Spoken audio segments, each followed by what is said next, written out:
বন্ধুরা, আমরা পাঁপড় খেতে কে না ভালোবাসি, কিন্তু খুব সহজেই যদি বাড়িতে বানিয়ে সারা বছরের জন্য সংরক্ষণ করে রাখা যায় তাহলে কেমন হয়?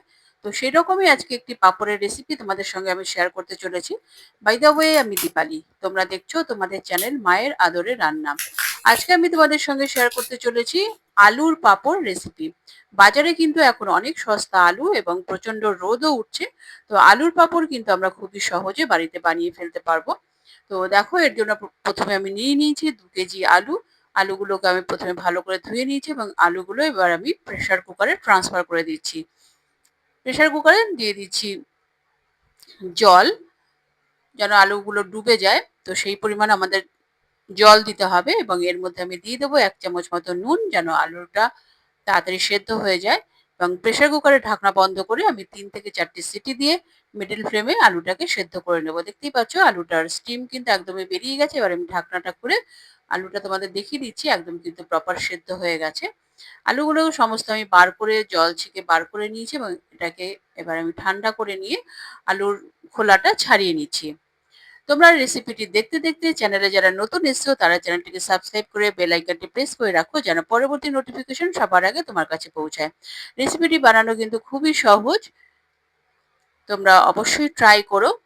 সন্ধেবেলা চায়ের সঙ্গে এই পাঁপড় কিন্তু একদমই জমে যাবে এবং খিচুড়ি, বিভিন্ন রেসিপির সঙ্গে কিন্তু পাঁপড় ভীষণ ভালো যায়, ডালের সঙ্গে তো যাই।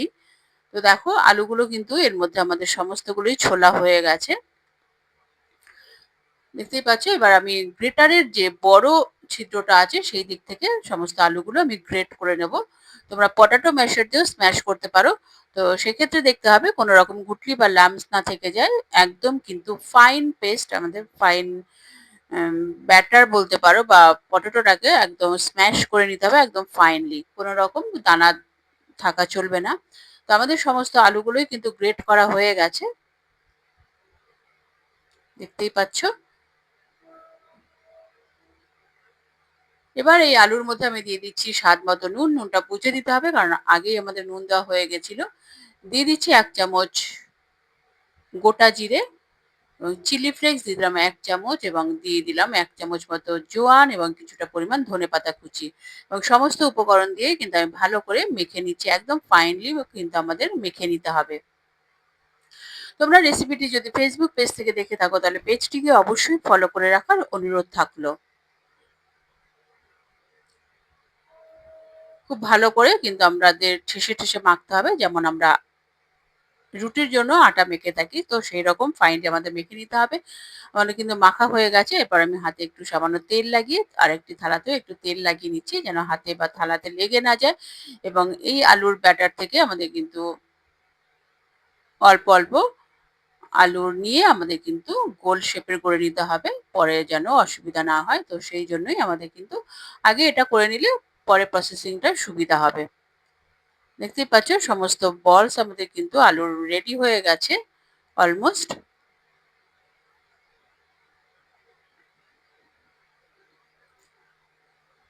এবার এই আলুর বলস গুলো নিয়ে আমি নিয়ে নিচ্ছি প্লাস্টিক শিট দুটো। তো দুটো শিটেই কিন্তু আমি একটু তেল মাখিয়ে নিলাম। একটি থালার ওপরে রেখে, একটি প্লাস্টিক রেখে তার উপরে একটি করে আলুর বলস দিয়ে হাতের সাহায্যে একটুখানি করে ছড়িয়ে নিয়ে আমি কিন্তু ওপরে আরেকটি প্লাস্টিক শিট দিয়ে তার উপরে থালা দিয়ে আমি কিন্তু এইভাবে প্রেস করে করে এটাকে প্রপার শেপ দেওয়ার চেষ্টা করছি। দেখো পাপড়ের মতো, দেখতেই পাচ্ছ আমাদের কিন্তু একটি পাপড় রেডি হয়ে গেছে। তারপর প্লাস্টিক শিটটা ছড়িয়ে দিয়ে একটি প্লাস্টিক, এই পাপড়টা আমরা কিন্তু অন্য একটি প্লাস্টিকের মধ্যে দিয়ে দেব, তো যেটাতে করে আমাদের কিন্তু পাপড়টা শুকাতে সুবিধা হয়। দেখতেই পাচ্ছ এইভাবে কিন্তু আরেকটি প্লাস্টিকের ওপর আমি দিয়ে দিচ্ছি। তোমরা চাইলে রোদেও দিতে পারো, আমি এখানে ফ্যানের নিচে রেখেছিলাম সারা রাত। তারপর তারপর দিন সকালবেলা ঘন্টাখানেক আমি রোদে রেখে দিয়েছি, তো তাতেই কিন্তু আমাদের পাপড় রেডি হয়ে গেছে। তো এইভাবেই কিন্তু আমি সমস্ত পাপড়গুলো প্লাস্টিক শিটের মধ্যে করে করে এইভাবে সাজিয়ে দিচ্ছি।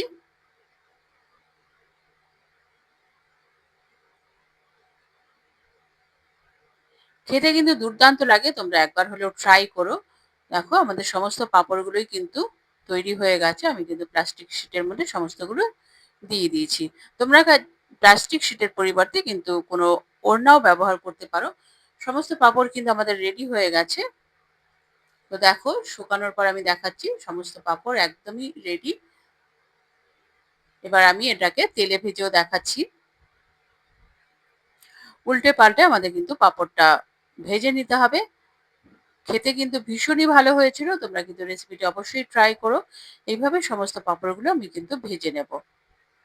সমস্ত মানে যতটা তোমার এই মুহূর্তে প্রয়োজন তো সেই পরিমাণেই তোমরা ভেজে নিও। তো বাকিটা কিন্তু একটা এয়ারটাইট কন্টেনারে ভরে সারা বছরের জন্য কিন্তু সংরক্ষণ করতে পারো। তো যদিও খুব বেশি দিন চলবে না, তাও আর কি তোমরা এইভাবে সংরক্ষণ করতে পারো। দেখো আমি কিন্তু কিছুটা পরিমাণ আলুর পাঁপড় ভেজে নিয়েছি। এবার আমি ভেঙেও দেখাচ্ছি কতটা মুচমুচে খাস্তা হয়েছে। দেখতেই পাচ্ছ, আওয়াজ শুনেই তোমরা বুঝতে পারছো। খেতে কিন্তু দুর্দান্ত হয়েছিল। তোমরা একবার হলেও রেসিপিটি ট্রাই করো। ঘরোয়া সমস্ত উপকরণ দিয়ে এইভাবে কিন্তু একটি মুখরোচক স্ন্যাক্স তোমরা বানিয়ে ফেলতেই পারবে। পরবর্তী এপিসোডে আবার দেখা হবে। ততক্ষণের জন্য নমস্কার, ধন্যবাদ।